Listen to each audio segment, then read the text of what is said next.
Thomas wins the NCAA championship. Ended up very close for second, with Wyatt taking it ahead of a late charge from Erica Sullivan in third.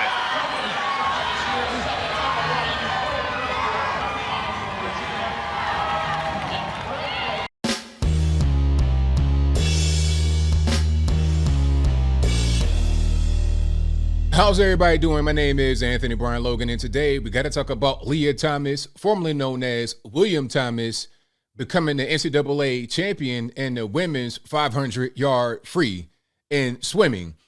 Now, I've covered this person before, Lia Thomas. They, quote-unquote, identify as a transgender woman. They were born an XY biological male, and up until the past 2 or 3 years, they identify as a male. As a matter of fact, this person, Lia, used to be called William, and when they were William, they swam on the same UPenn swimming team. Well, not the exact same team, but on the men's side. Now, as a male, Lia Thomas, formerly known as William, ranked 775th in the same race. 775th, but now number one, NCAA champion. Is that fair? I think not. And before I go into it, let's roll the clip.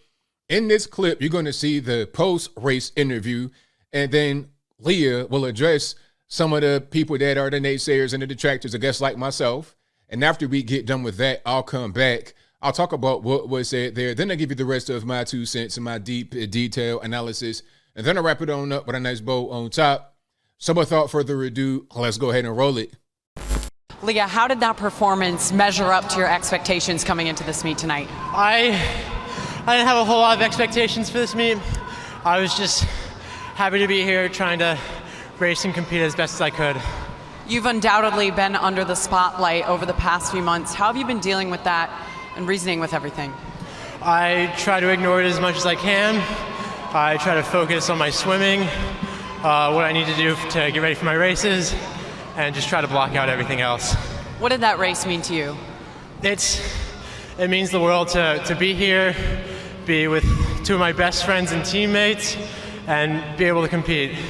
Thank you for stopping by. Thank you so much. All right, so you saw that, you heard that. Now, this is just ridiculous.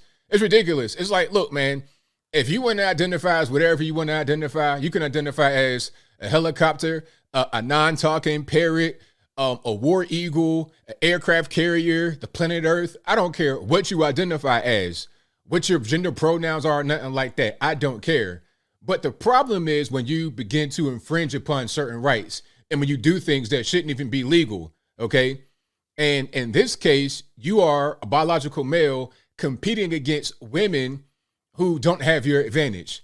Let's be clear. Being born male gives you advantages that far supersede anything that you could reverse, change, or add with drugs, okay? Because they say, well, if he's been in a transition for a while and he's been on testosterone replacement or with estrogen, if he's been doing that for a while, then it's okay. You can't just take estrogen and become a woman, right?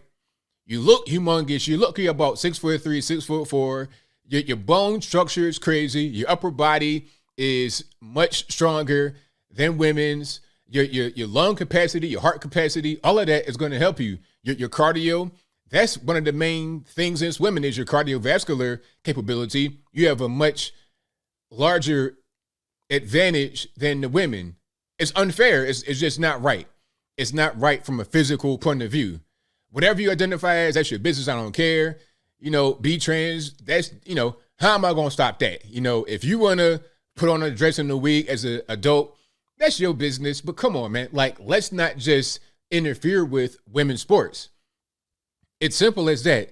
775th to number one. Now, does anybody just honestly think that this person on the same swim team at the same school went from that low of a rank in the NCAA in the same event to number one just because they improved and they became Michael Phelps overnight or Greg Louganis? Or is it because they are a biological male, now they identify as a female, and now they're going over there dominating? And this isn't a fluke. It's not a one-time fluke where they came in first and they won. This has been going on for a while now. Quote unquote, Lia has been dominating ever since they became a quote unquote woman. this is not right. Now, there's an argument out there that says that the girls who are competing in the race alongside Lia should boycott. But see, that argument, I'm not sure that it makes sense, because understand this. There's probably plenty of girls who have quit because of this. There's been plenty of girls that have spoken out, that have done TV interviews, PR, and whatnot. Will the media tell you about it? No, they're not.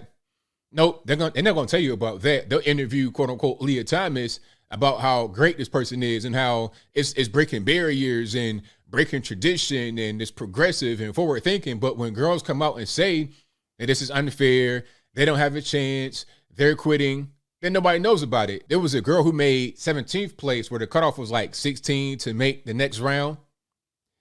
Obviously, they would have been able to do that if not for, quote unquote, Lia Thomas. But do you know her name? Does anybody know her name? Nope.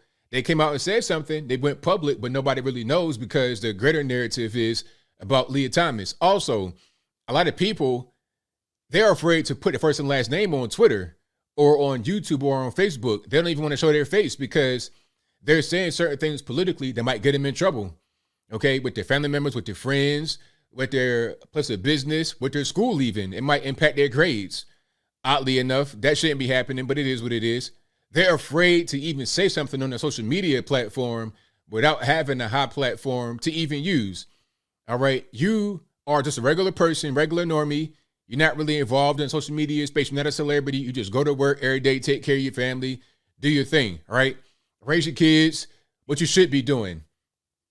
But a lot of people don't even want to put their own face and name to what they say. But then they say these 18, 19-year-old girls should go out there and fight not only the NCAA, okay, you're talking about multi-billion-dollar industry, not only the NCAA, but also the LGBT establishment, politicians, all of that. The whole world will take notice of what they're doing. And not everybody's comfortable with that. And then also, a lot of these girls might be in favor of it. Not all, but some of them might be in favor of it. Just like you have some that vote Democrat, some that vote Republican. That's just kind of how it is. So you got to have a lot of people to be able to join, and everybody's got to be brave enough to take them arrows, because there's going to be arrows lobbed at them. They're going to look all in their background. You know, okay, when you were 5 years old, you went to the candy store and sold a soda pop and an eraser during the book day at your second grade class. So what you guys say about that, Miss Katie Johnson? And she's 18 years old, just a regular girl trying to go swim.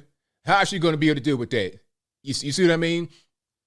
This is a lawmaker issue. They need to draft legislation to end this.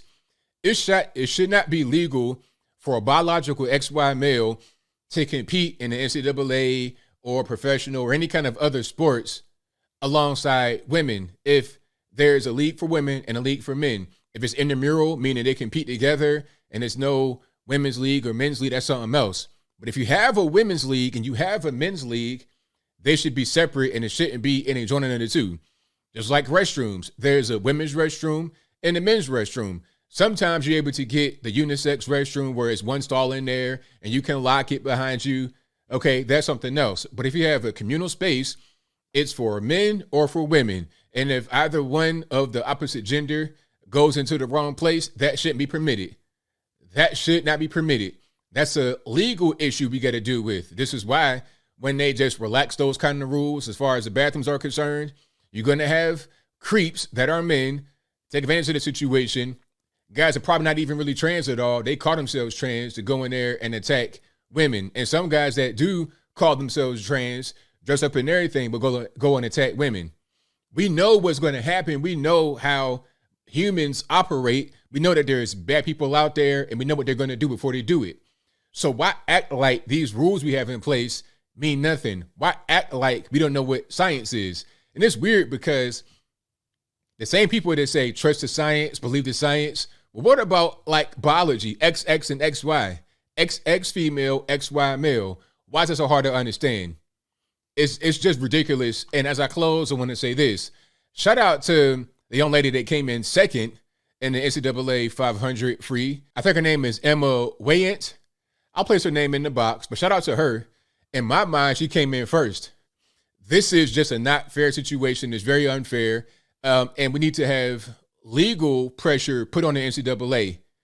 That's really what's going to solve it, because it's not even about hate. It's not about anything like that. No anti-LGBT. It's just about being fair and about having divisions that make sense for everyone involved. But I think I'll leave that right there for now. And what say you? How do you feel about the whole situation of an XY biological male who now identifies as female competing against and dominating the women? We've seen it before. Well, not necessarily before, as in way back in the day. We've seen it a lot recently because the door got open. And of course, some guys are going to take it. They want the fame. They want the attention. They want the glory. They want to be able to be accomplished. So rather than being the mediocre athlete with the men, they go over there with the women and they dominate. It's not right. It's like people that say that they are for women's rights, they're feminists, they want to go and erase women. They want to have the biological men do what the women should be doing on their own, but without the XY men being involved. It's so simple, but to some it's so difficult to understand. What I'm saying right now, it could be considered hate speech, but I don't hate anybody. I don't care what you do in your personal life, but we got to do things that are right for everyone. Just because somebody feels like they are a particular thing does not give them the right to violate someone else's rights. But whatever your thoughts are, please let me know in the comments below. And that's all I got to say for this video. If you like what you heard, please comment, rate, share, and subscribe. Peace.